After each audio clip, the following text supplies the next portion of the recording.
Are the Sabres going to be a cap team going forward? This is an interesting question that's going to be really hard to figure out the answer to, but we're going to start picking up some little signals of whether that's going to be the case along the way, including a new signing today, new numbers today, all ahead here on the Locked On Sabres podcast.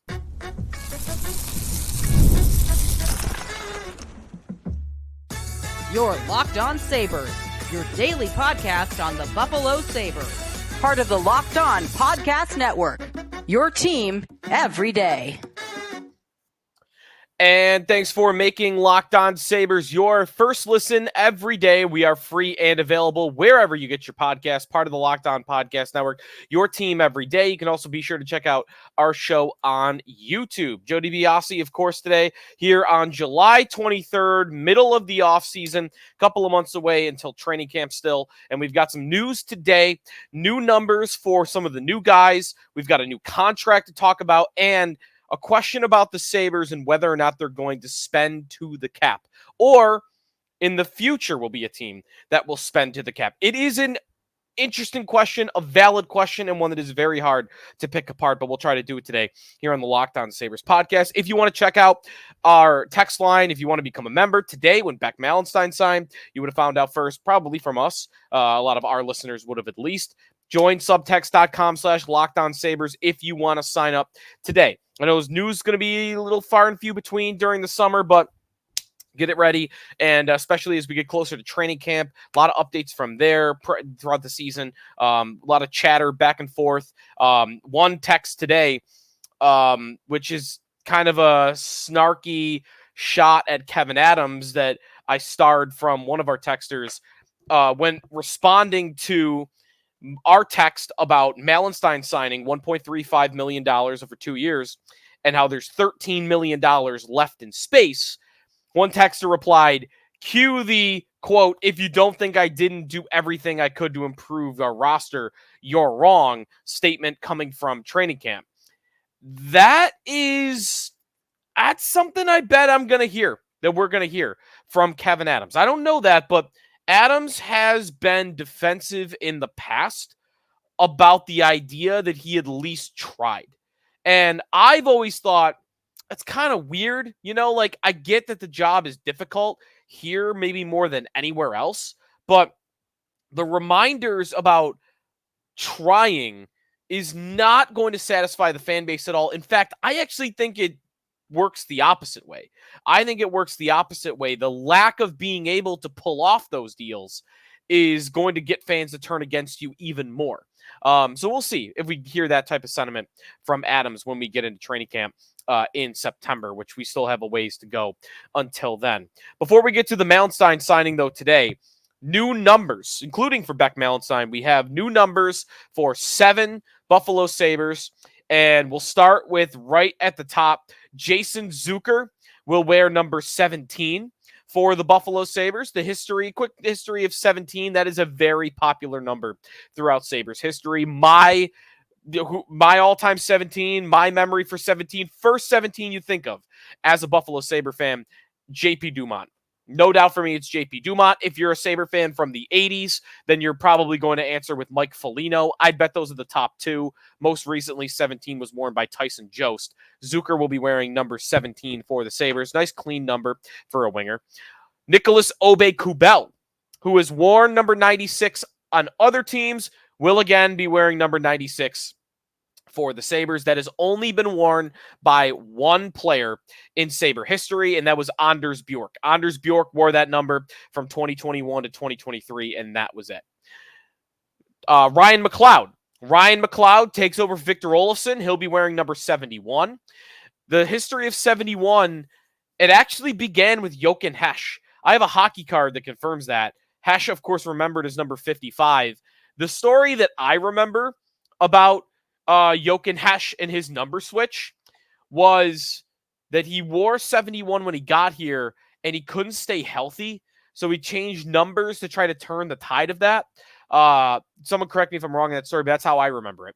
Derek Whitmore wore number 71 for the Sabres. Evan Rodriguez is going to be the most popular, I bet, Victor Olofsson over the last couple of years. So 71's really been worn for 8 years straight, and that will continue with Ryan McLeod. Other numbers that are worn.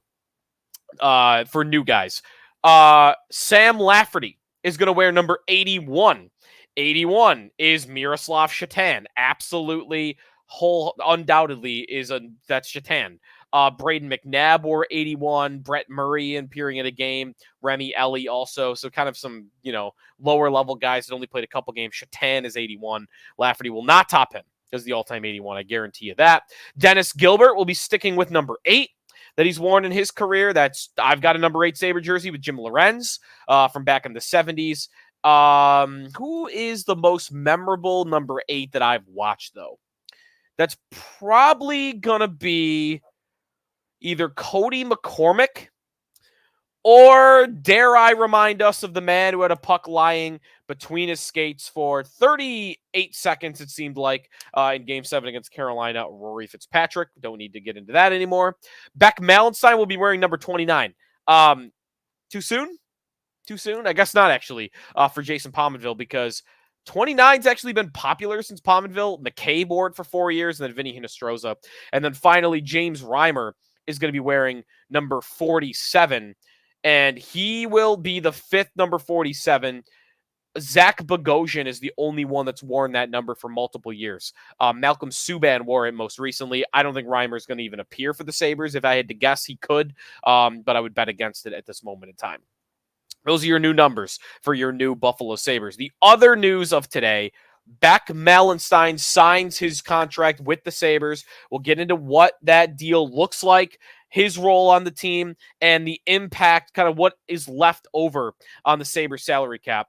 And what are the Sabres going to be in terms of a team that spends the cap? Are they going to be an internal cap team? Will they spend to the cap? Are they waiting to be a cap team? We'll get into that as well. Coming up on the Locked On Sabres podcast, we are brought to you here on the show by Game Time. Game Time is an authorized ticket marketplace of Major League Baseball. Quick drive down to Pittsburgh, quick drive over to Cleveland, quick drive up to Toronto. You get lots of options here in Buffalo to check out some Major League Baseball. Makes tickets getting faster and easier. Prices on the Game Time app actually go down the closer it gets the first pitch. Sometimes they're even available after the event begins. All-in prices, views from your seat, which makes it very easy to choose your selection, and their lowest price guarantee. Game Time takes the guesswork out of buying tickets. Save up to 60% off buying last minute for sports, concerts, comedy, theater, and more. Toggling, looking through Game Time, they'll credit you 110% of the difference with their lowest price guarantee. Your purchase is covered with the most flexible customer service policy in the ticketing industry. Take the guesswork out of buying MLB tickets with Game Time. Download the Game Time app, create an account, use the code LOCKEDONNHL for $20 off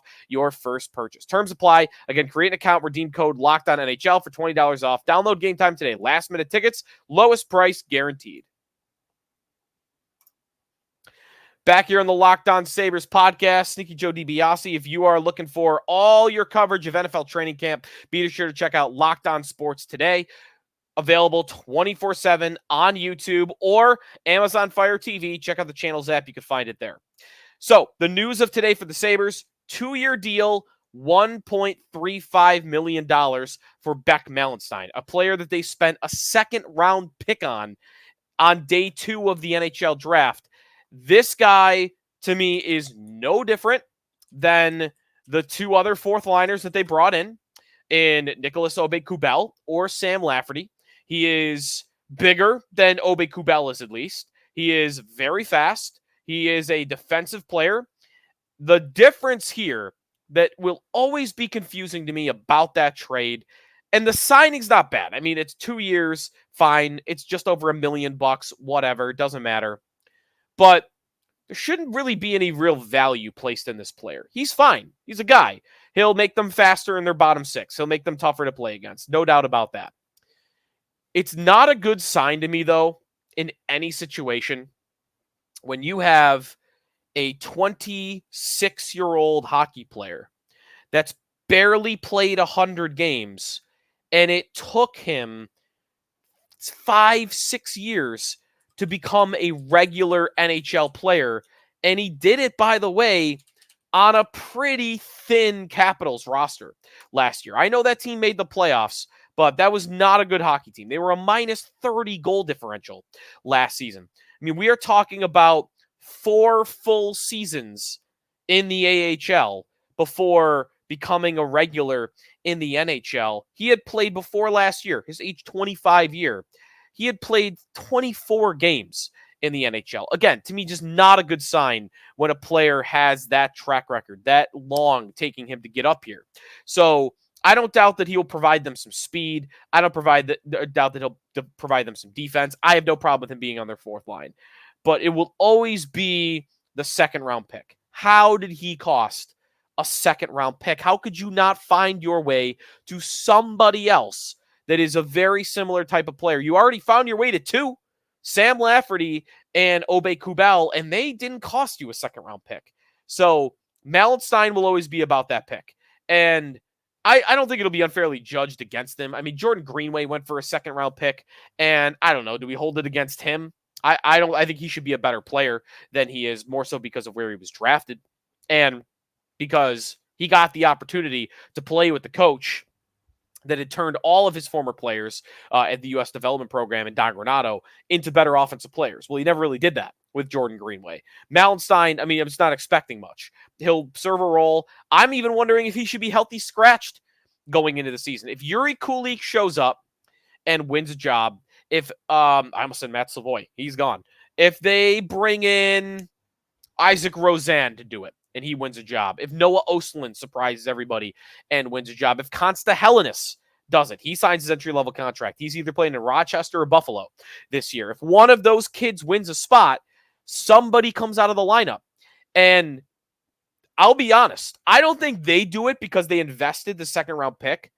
But right now, if I put my four lines together for opening night, I think Malenstyn would be out of my lineup. If I were doing it, if I were the coach, I would have one of the kids in, Yuri Kulich.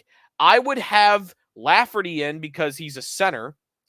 And I would have Obey Kubel in because I think he's a better hockey player. I think he's just as fast. I think he gives you a little bit more skill. I think he's a better defensive player. He's not as tough. He's not as physical as Malenstyn is, but I would rather have Obey Kubel in the lineup.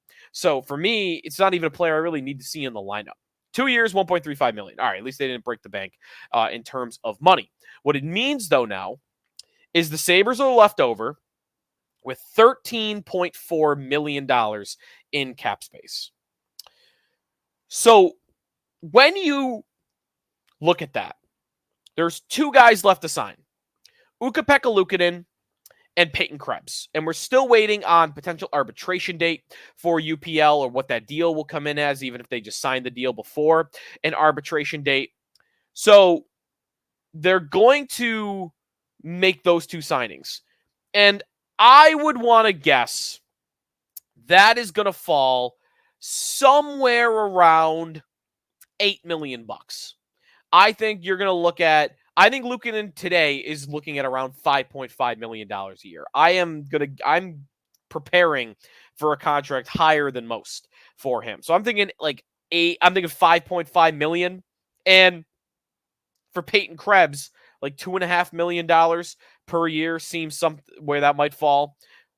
That leaves you with around $5.5 million.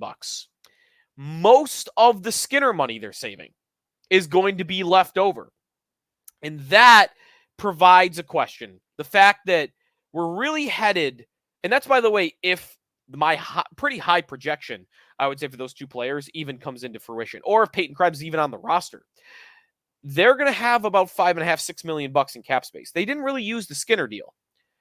The Skinner money leaves the question. Are they saving money for the future? Does that excuse hold up?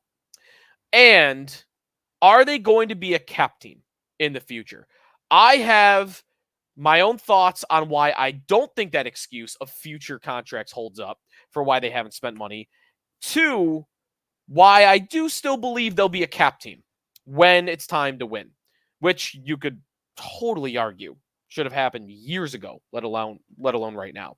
That when we come back here in the Locked On Sabres podcast, we are presented by eBay Motors. Passion, drive, and patience, the formula for winning championships, is also what keeps your ride or die alive. eBay Motors has everything you need to maintain your vehicle and level it up to peak performance. Superchargers, roof racks, exhaust kits, LED headlights, and more. Whether you're into speed, power, or style, eBay Motors has you covered. With over 122 million parts for your number one ride or die, you'll always find exactly what you're looking for. And with eBay Guaranteed Fit, Your part is guaranteed to fit your ride every time or your money back. Because with eBay Motors, you're burning rubber, not cash. With all the parts you need at the prices you want, it's easy to make your car the MVP and bring home huge wins. Keep your ride or die alive at ebaymotors.com. Eligible items only. Exclusions apply. eBay guaranteed fit only available to U.S. customers.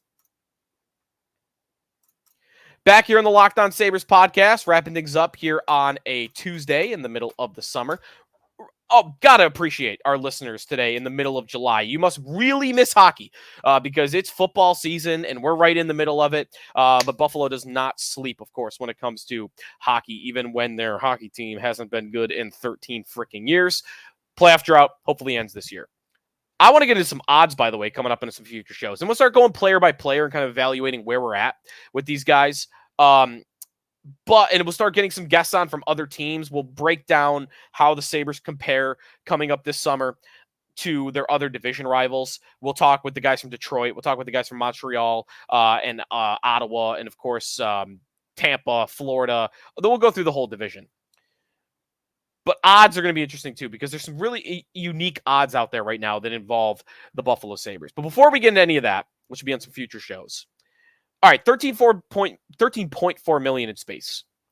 And there is this question out there, and I think it's a fair one. Is Terry Pegula going to be an owner with this team that spends to the salary cap or is willing to spend to the salary cap? And it's a good question. I think it's you could break it up into parts. I think it's strange that they bought out Jeff Skinner. And I do think the timing is a little weird and a little awkward, and it could definitely have your fans thinking about it when they already have the question of, are you a team willing to spend? How it lines up where you bought out Jeff Skinner, you saved that money for buying Skinner out. I think they saved about half, or is a little less than half, of the total money overall. And you did that in the same offseason that a new roof is going up on the arena and that a new Jumbotron is going up inside the arena and that you're hiring a new coach and you're currently paying the old coach to not coach for you. It might be a total coincidence that they bought out a highly paid player at a time where costs for some arena stuff and some coaching stuff came up.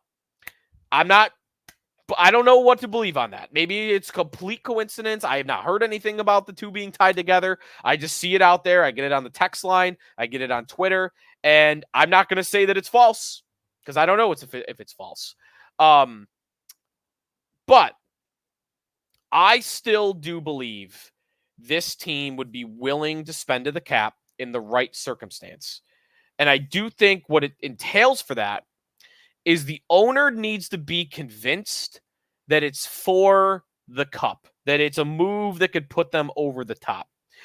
And the comparable I'll make for that, there was a Beyond Blue and Gold, the Sabres embedded series that's on YouTube, where they go behind the scenes.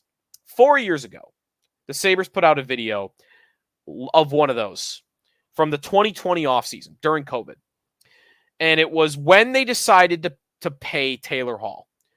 1 year, $8 million.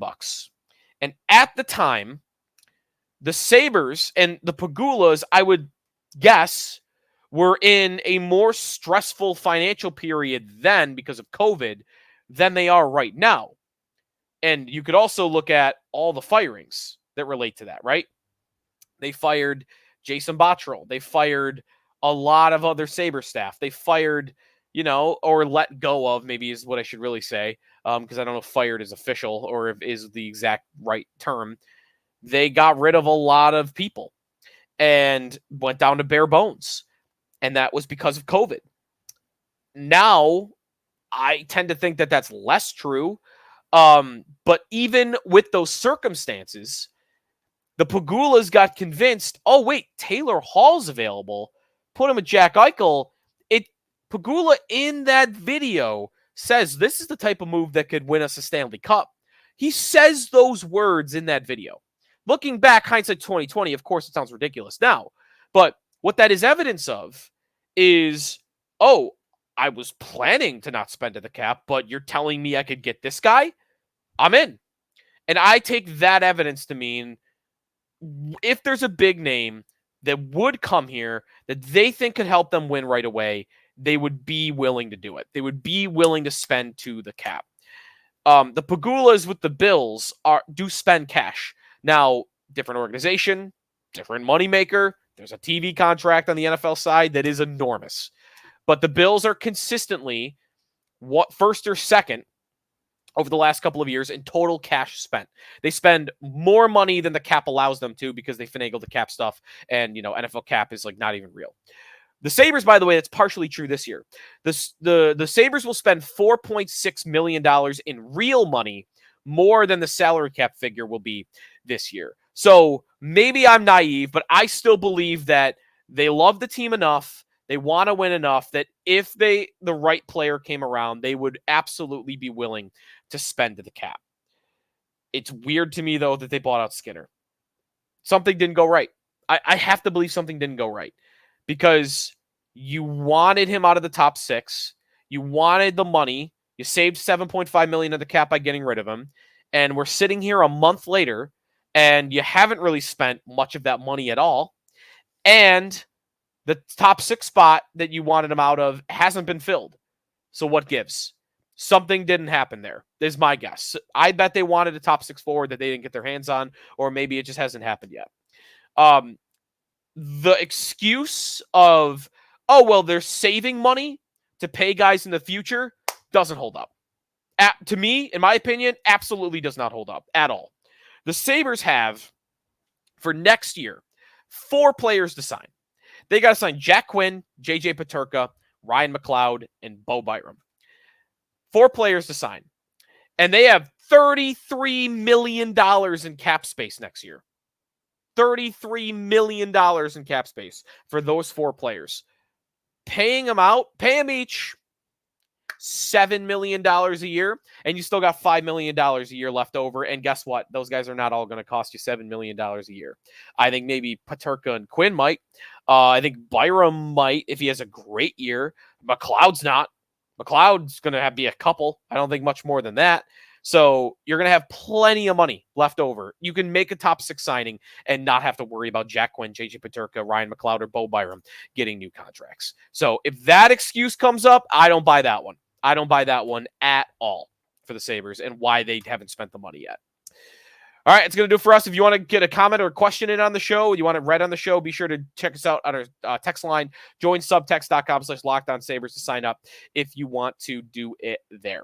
That's going to do it for us today here on the Locked On Sabres podcast. We will talk to you next time. Part of the Locked On Podcast Network, your team every day.